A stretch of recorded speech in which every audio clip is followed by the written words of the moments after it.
Oldsmobility, powerful, yes.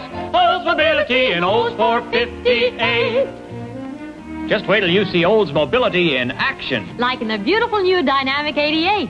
There's a new rocket engine under the hood, new power, and greater fuel economy.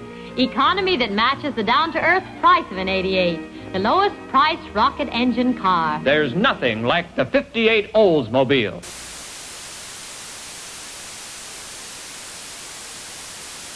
Cars are everywhere. We as humans have drastically altered our surroundings for the benefit of car travel.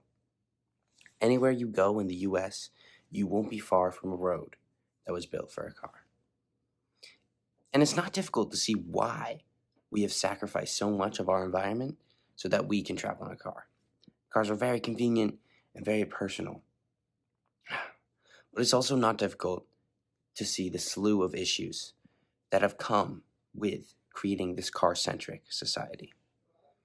Centering our roads and cities around cars is divisive, inequitable, and ultimately incredibly dangerous for our environment and our future.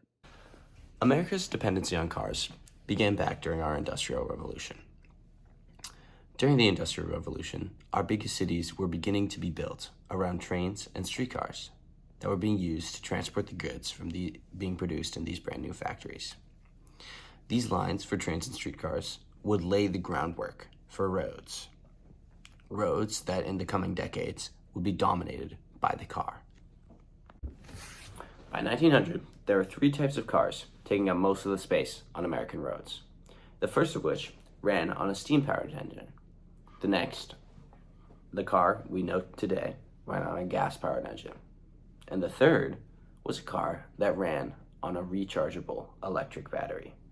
That's right, electric vehicles existed way back in the 1900s during the dawn of the car.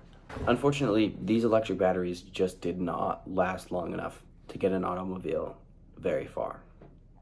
And due to difficulties with starting up the steam-powered engine, and the steam-powered engine also not having much sustainability at all, the gas-powered vehicle ended up dominating roads for the rest of the century, and still does today.